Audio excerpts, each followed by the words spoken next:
Mark Russell, welcome to Creator in Conversation, and thank you so much for joining us today. How are you, sir? I'm doing good. Thank you for having me. Oh, wonderful. You were saying you're just recently back from Comics Pro. Now, I kind of have an inkling of what Comics Pro is, but I actually really don't. So, what is that, like a convention just for l- those participating in industry, or is it something completely different to a That's convention? pretty much it. It's primarily focused on the retailers, the people who own comic book shops, but also journalists and publishers come, and not a lot, but there is a fair number of creators like myself who come, and it's a great opportunity to talk directly to the people who are going to be selling your comics day to day in the shops. And frankly, I think in this industry, it really helps you to get to know these people, get to know what sorts of things they could sell, and tell them what they can tell their customers that will help sell your books. It's really the front line of the comics industry. Without the help and cooperation of the comic book shops and the retailers, you have a hard time selling comic books. Yeah, that seems to be the case. And have you tried any other models yourself or experiences like to get direct to consumer in the world of you had was it a Kickstarter project a while back with, and that was to do with you dipped a toe into the cartooning world as well. Yeah, Is that the Kickstarter was more just because it was my own cartoons, which were very uncommercial, and I knew I wouldn't be able to fool somebody else into publishing them for me, so I kind of had to do it on my own. But yeah, I think that there are other models. You can publish web comics. A lot of people successfully publish web comics, which cuts out the middleman and allows them to monetize their art and their writing through like Patreon and monthly supporters. And then yeah, there's people who actually just act as their own publishing company and sell directly to comic book shops. That seems like a nightmare to me because good? the devil's always in the details, and the logistics, having to print your own comics and mail them out, just seems like an absolute nightmare to have to do on a monthly basis. So I like to go through publishers, but it still really helps you, even as a creator, even though you know you've got like a publisher with a publicist and marketing teams and stuff working, the personal touch of being able to talk directly to somebody who runs a store, being able to sign stuff for them, being able to like give them maybe like a little piece of artwork from the series that they can hang up in the shop. I think that goes a long way. Yeah, no, absolutely. And just to speak to, like, I run the publishing arm to the Academy Light and Strike, which predates the Academy. But just today, I get a knock on the office door, and the lady at front desk was like, "This came for you," and it's a comic I sent in November for Christmas for someone who ordered our annual in Australia. Who he said it didn't arrive, and I sent a replacement. But honestly, this is how dumb things can get. I didn't put an extra layer of tape on it. So I'm like, it probably fell out of the envelope. That's how silly these things can be when you package. But it came back and the postman very nicely put a seal on it. But of course, it was the guy had updated his address, so it came back in February. We're now in February, and it comes back. But these are the things now: the cost, the postage, and all. So you're absolutely right. These are the burdens of when you do it yourself. There's a lot of reward. Don't get me wrong; it's very fulfilling when it works out. But there's nothing quite annoying as having to go back to the post office for just like one letter. And your experience in getting into the comics, it's really interesting because you have a very, I was going to say a novel background. That sounds like an awful pun, but as a prose writer into it as well. Because I remember hearing you say before you had a really good experience early on getting into comics. You were given like these mini series, and then suddenly you realize if there's a contraction or a change, it's like you've been told, okay, a chapter of your story has to has to be eliminated. How have you found that transition, and how did you make that leap from, writing from like more of like novels into graphic novels then? Was that much of a shift for you, or did it happen very, very organically?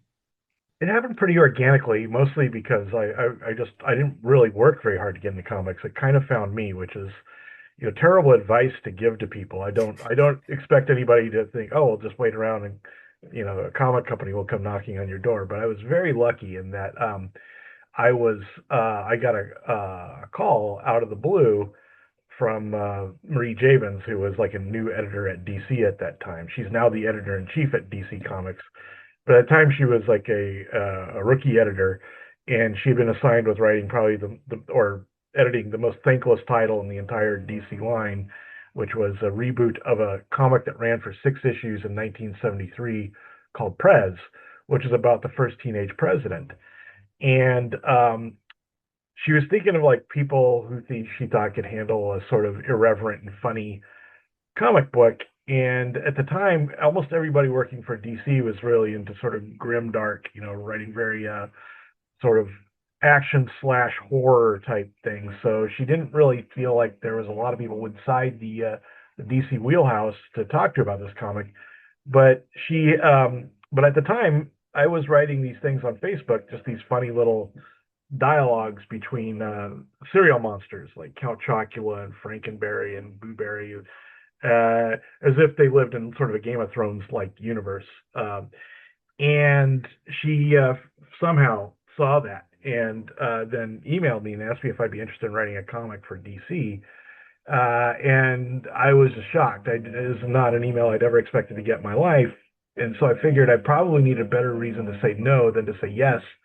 So I immediately said yes, and just sort of immediately found that comics worked better with how my brain works than prose does, because I hate describing how something looks. I hate the purple prose of spending a page describing about the rain outside the castle walls and the texture of the stone and whatnot.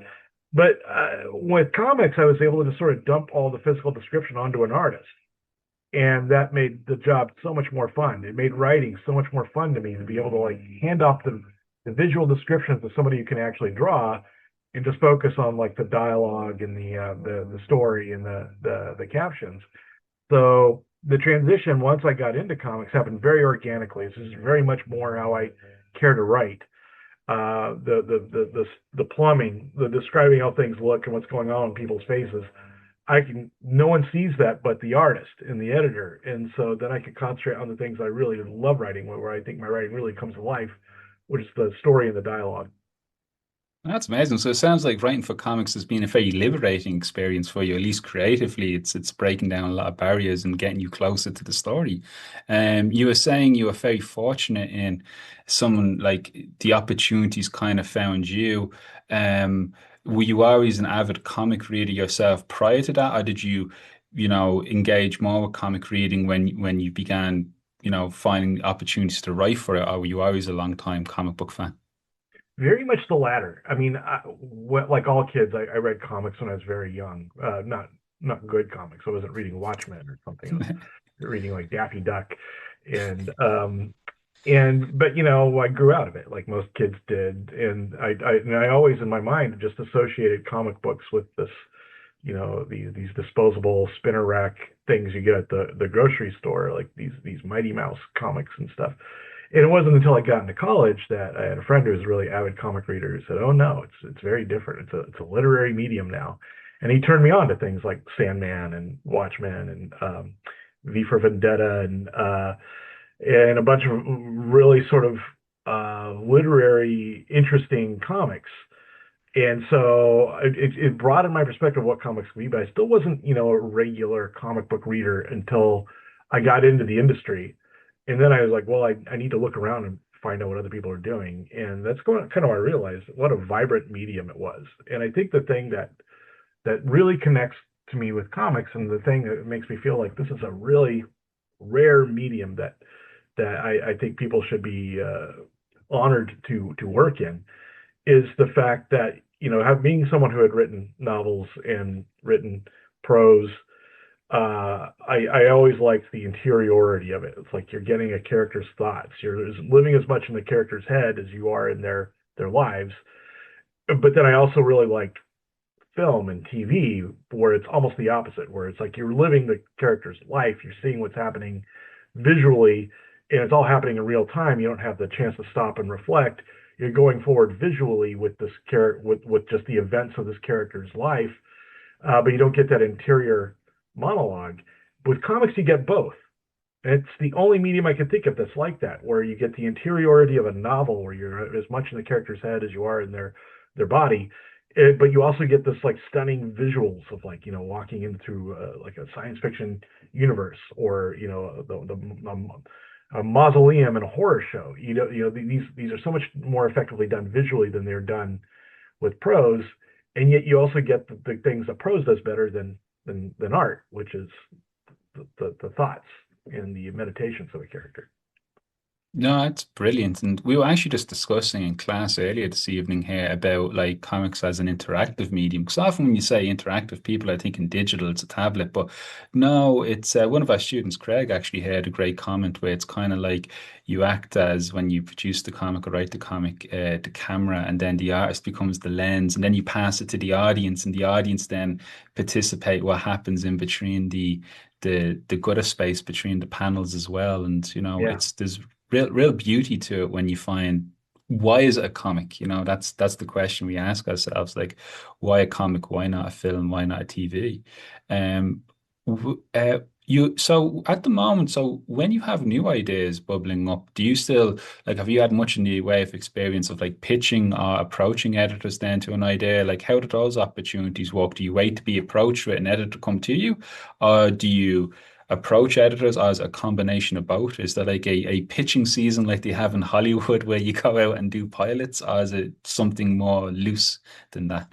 there's not a season, but it behooves you to always have a few pitches out, because Mhm. when you're working in comics, it's you're not just writing the comics you've been hired to work on now. You're trying to get hired to work on comics once those series end, and you need work like a year from now.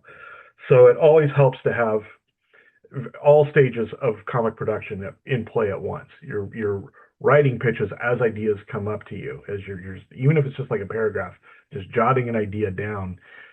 You're doing that, and then you're developing them into more full pitches that seem like this could be a reasonable comic book series. This could go on for 6 to 12 issues, and then you're sending those out to publishers, and when they turn them down, you're sending them to other publishers, and then the final stage of the process where one gets approved, and then you're actually writing it.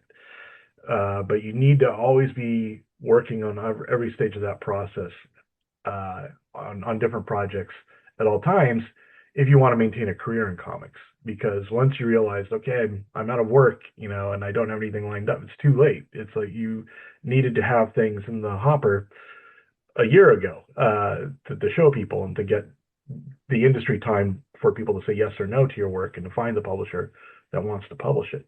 Now, it also happens, and this is, I think, the bread and butter of most comic book creators, that publishers will come to you and they'll say, we're looking for an artist, or we're looking for a writer to fill in on an arc of like Daredevil or Batman or whatnot. And that's always a godsend when that comes, because not only did you have to not pitch this, but it tends to be characters that already have a built-in readership.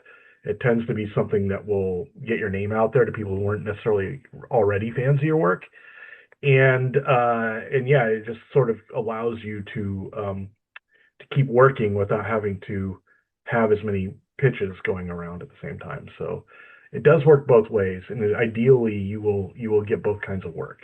The work that the publishers give to you is usually good, pays well, and it's with established characters. But the work that you own, the work that you chase publishers to publish, are usually characters that are closer to your heart. They're usually stories that you feel like you were born to tell, and also just financially intellectual property that you yourself own.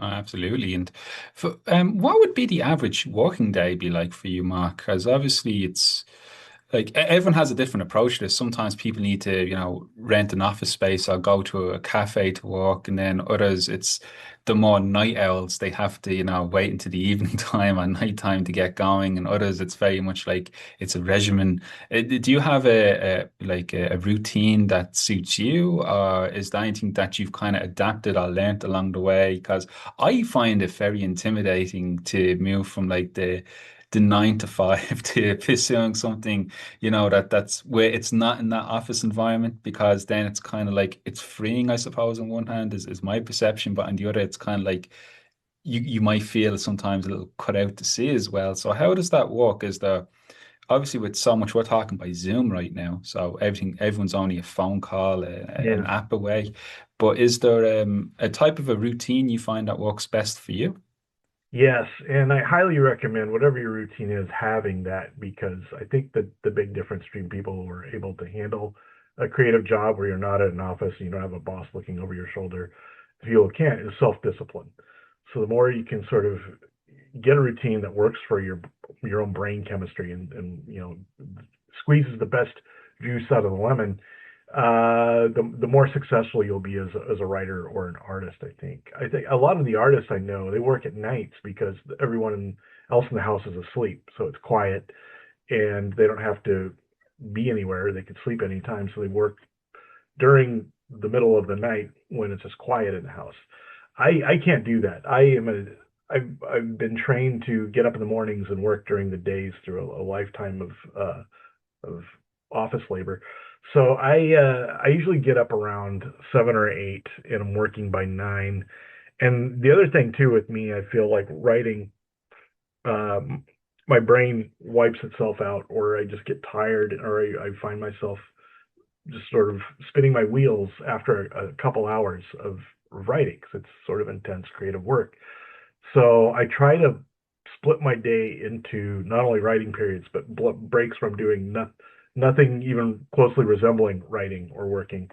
So I'll usually work from about 9 to 11, 9 to noon, and then I'll take a break and I'll get some exercise, walk around, maybe go have lunch, and then I'll come back and work again in the afternoon from like usually 2 to 4, 2 to 5, and then depending upon how closely approaching the deadlines are, I'll maybe work again in the evening a little bit from like 6 to 7 or something. But I try to be done entirely by 8 p.m. because that's for whatever reason that's just the moment at which my brain turns to mush. It's like you're not going to get anything good out of me after 8 p.m. So I try to like I mean, my days are flexible. I can write whenever I want, but I know when my you'll get the best stuff out of me. I know when my brain works the best. So I try to like save those times for working and then build the errands and the exercise and the fun stuff in the middle of that, which is not a bad way to live, frankly. I really enjoy it. I like the fact that I can go see a movie at 11 a.m. on a Wednesday. I like the fact that I can just sort of on a whim go to like a restaurant when nobody else is there because I'm the only person in the country eating dinner at 3 p.m. At a drive-through place.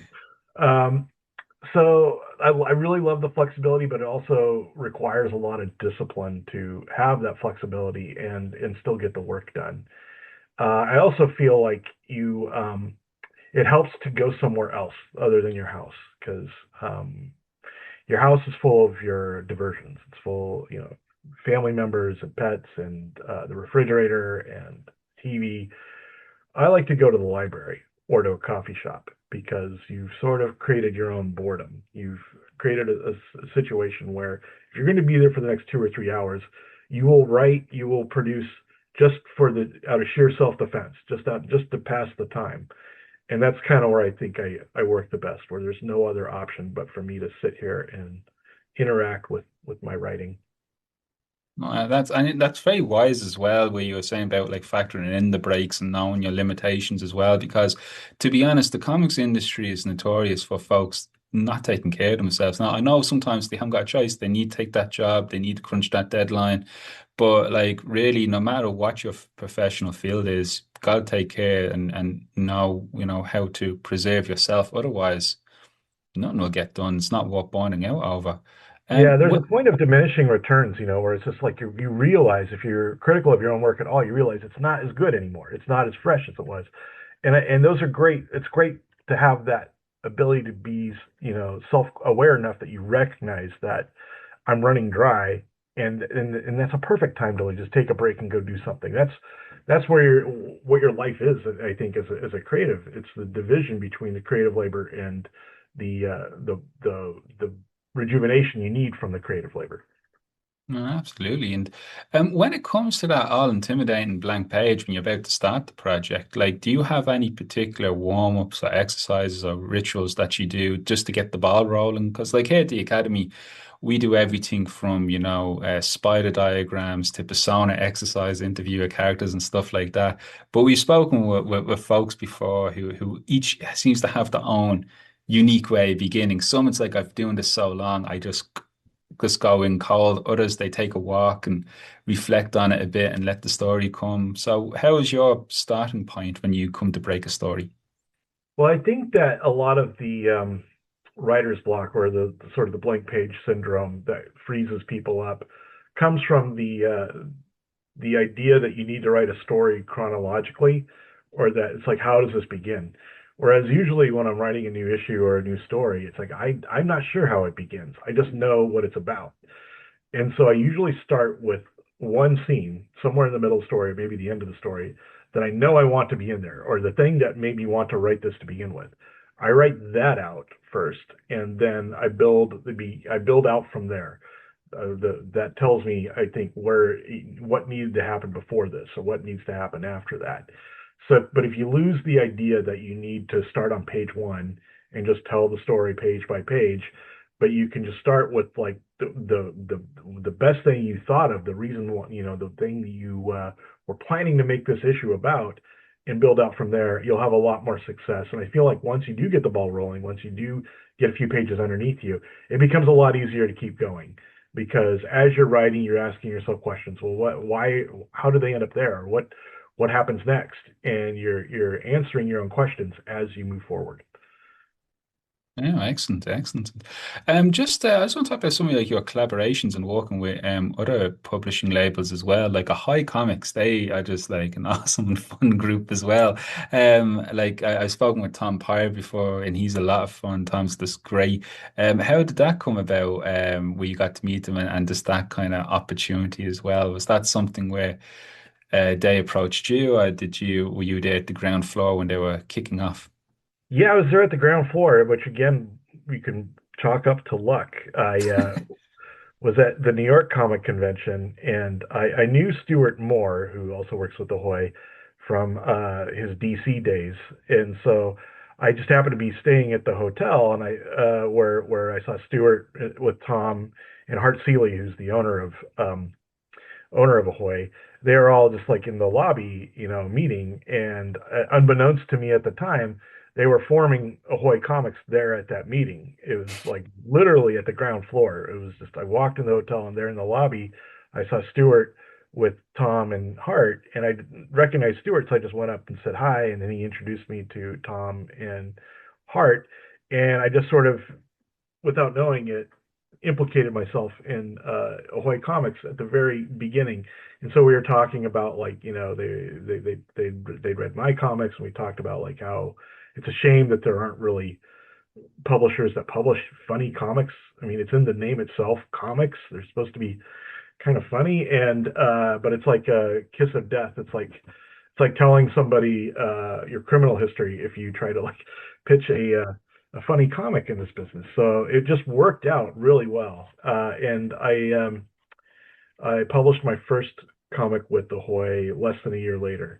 But I do think the part of that that's not entirely luck, the part that is duplicable for other people looking to get into comics, is there are some conventions that are actually important. There's some conventions that you have industry presence, like San Diego is one, New York is one. I'm sure there are others.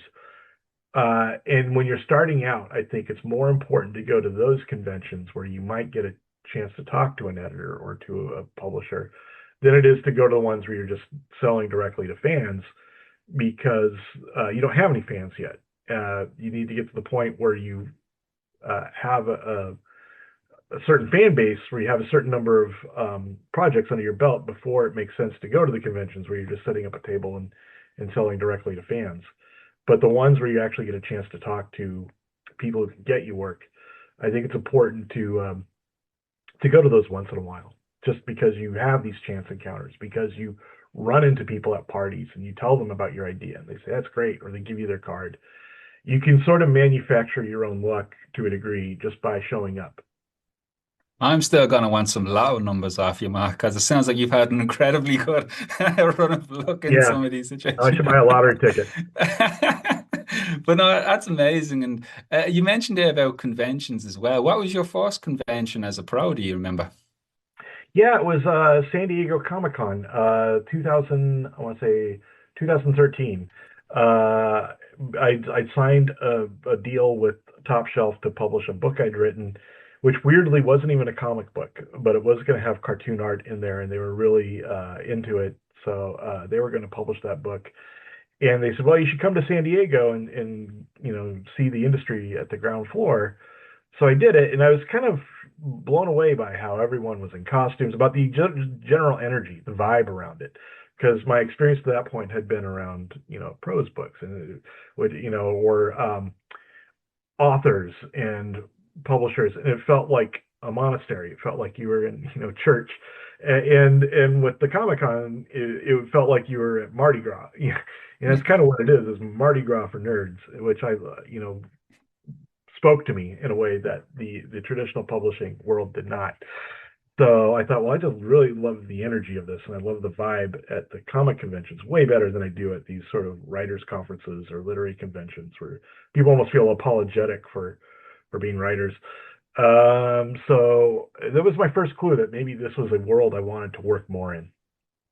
Oh, that's amazing. And do you have like a survival guide or pack for conventions like that you've picked up over time? I remember my first one. We didn't even think of a stand-up banner because we printed on like an A0 vinyl, and it was for Mark Miller used to have a convention in London called Kapow.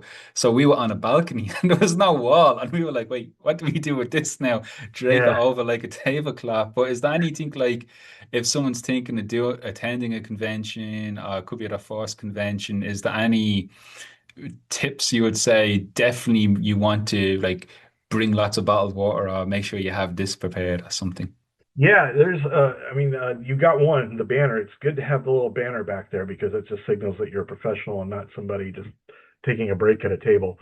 And also, allows people who aren't necessarily stopping at your table just to get your mind and like maybe a little bit of your artwork in their head, even as they're walking by seeing other things. And also, yeah, I would have definitely have hand sanitizer at a table because people come up and they shake your hands or they, you just get, your hands just sort of feel gross while you're sitting there, like handling stuff over and over.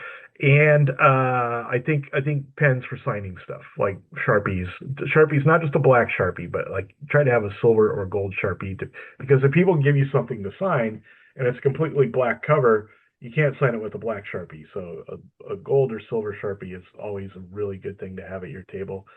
And I think also business cards or some sort of thing you can give to people for free that's got your contact information because sometimes somebody will show up who's like an editor or a publisher and they'll really like one of your comics, but they don't know how to get in touch with you. It's good to have something to give them right then and there that tells them your email and your socials.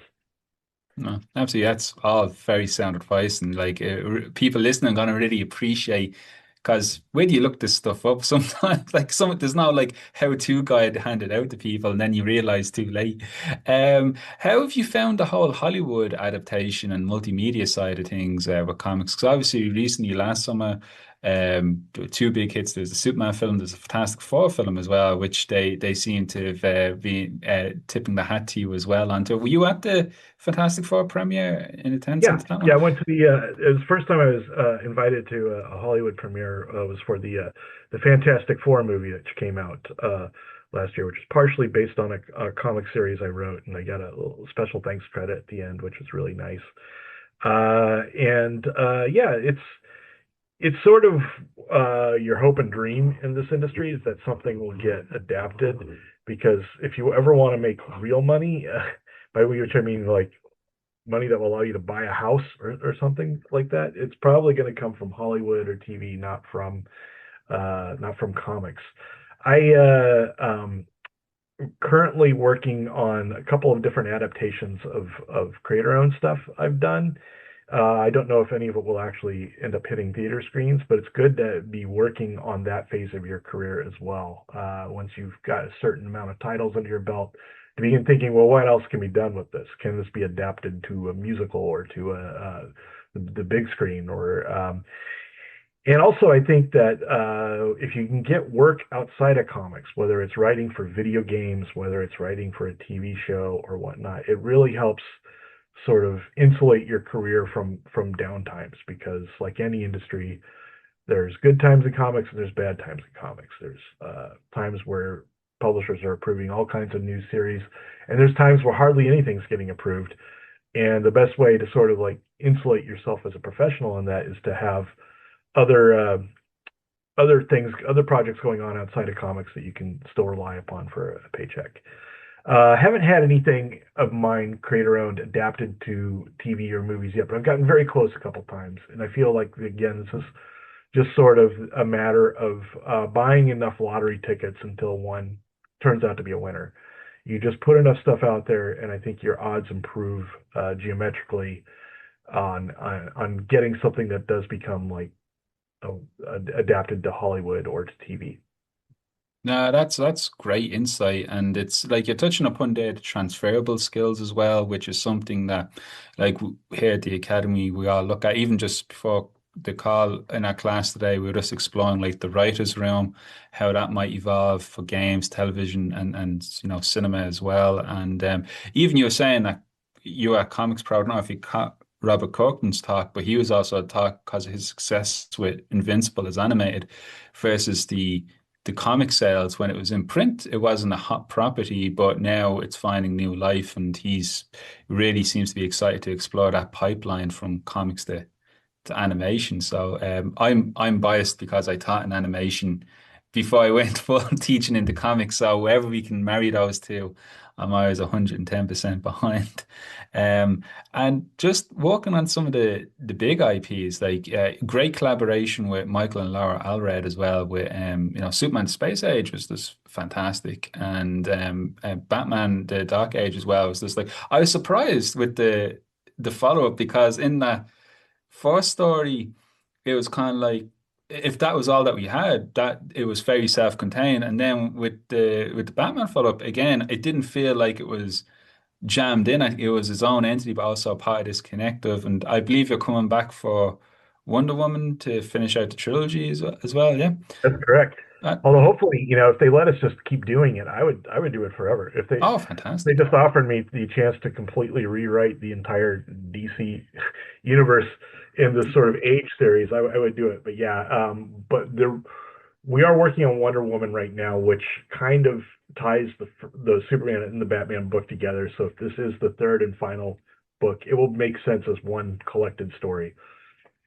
That's awesome. No, that'd be good. And like, hopefully, you do get a chance to go back and look, because I think exploring Flash would be really awesome in that genre as well. That's the So, one we're all secretly kind of hoping for, because in the Superman and Batman books, and in the Wonder Woman too, Flash is kind of like the comic relief. So we think it would be really cool if we did one that was just about the Flash, and it wouldn't have to be he's saving the world or high stakes. It could just be about Flash's life, the everyday things he's doing against the backdrop of these like historic sort of earth changing events. oh no, you have me sold. I would 100% be there front and line to pick up that one for sure. And do you ever get it inside your own head when working on these characters, like, oh, this is Batman, this is Superman? I do to see it for the job. Is there anything that you have to kind of mentally unblock when you're working on like something that would be recognized around the world? Well, I think that it's kind of an advantage that I was never really a big superhero comics Mhm. fan. Yeah. Because I think this is what trips a lot of people up, is they're writing something they're a huge fan of, and then they become scared. They don't want to screw it up, so they write. It's like they're right like they're trying to pass a driving test. It's like I can't make any mistakes, and I have to parallel park this car just perfectly, and I can't go over 25 miles an hour, and nobody wants to read that. It's boring. Whereas if you don't feel like you don't feel like you're handling nitroglycerin, you feel like you're not going to break anything, then you can write some really interesting things. Then you can take the characters to places they haven't been before. You can do things with the characters and break it open a little in a way that is kind of interesting to readers because they haven't seen this 100 times before. I feel like there's nothing worse than a tasteful homage if you're writing something to just seem like all the other Superman comics or to fit tastefully within the canon of all the other Batman comics somebody's read, then there's kind of no point in doing it. People are going to be bored by it, and you're not even going to have a good time writing it. Whereas if it's like, well, here's a story using about the end of the world using Superman as the lens. It's like, well, what does it mean to be this all-powerful guy who is used to saving the day, and then he finds out he's not going to be able to.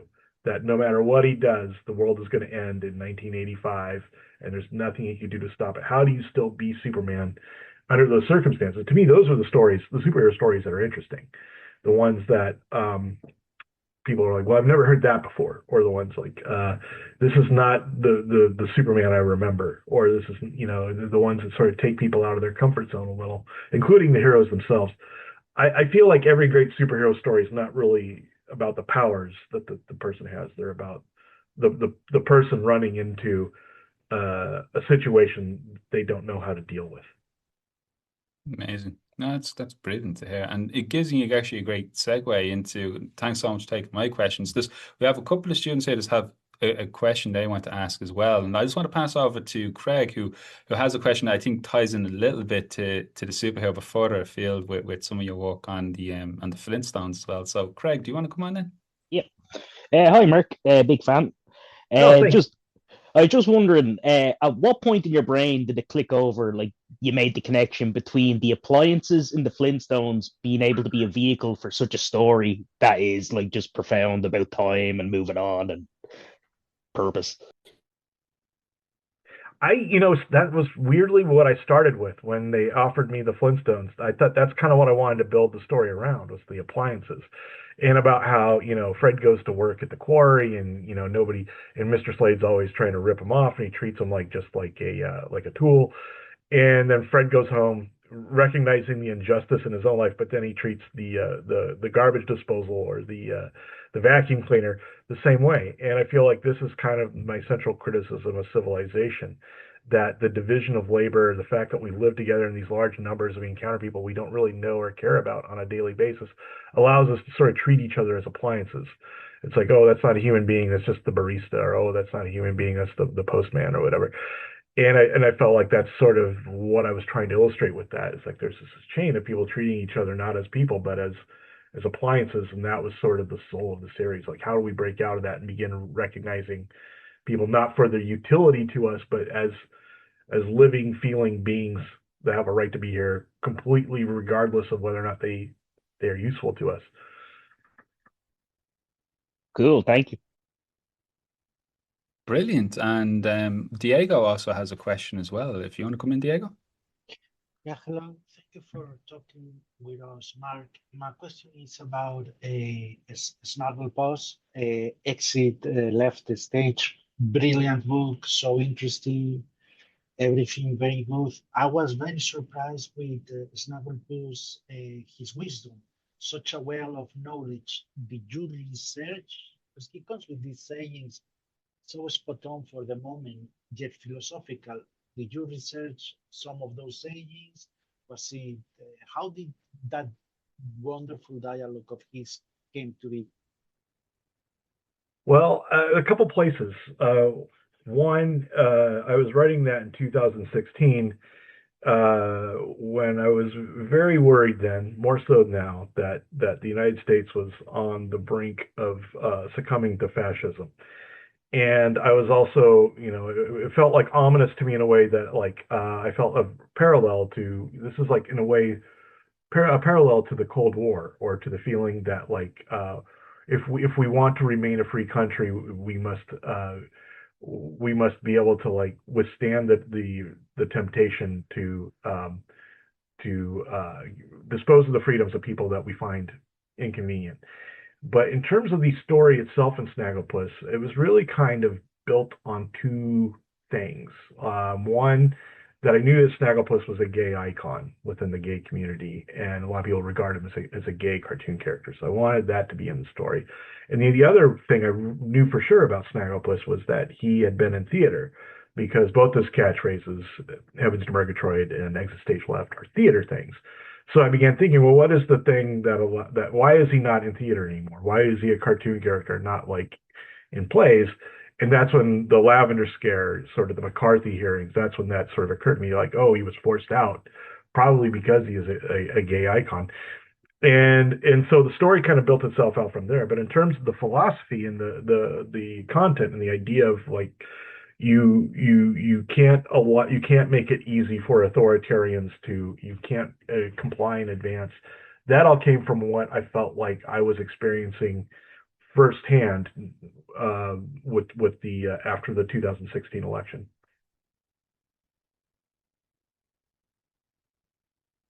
Brilliant. Thanks so much. Thank you.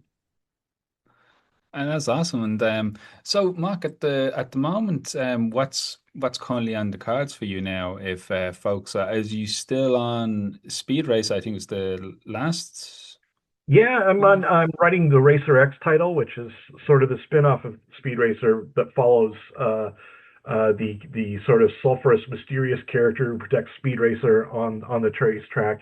If you never watched a Speed Racer cartoon, I won't spoil it, his identity, but it was very much an interesting thing, not only because he was my favorite character in the cartoons, Racer X, but also because it was a chance for me to sort of bend genres, which I always enjoyed doing. So it's fundamentally a racing book about the life of this guy who spends his days on the racetrack.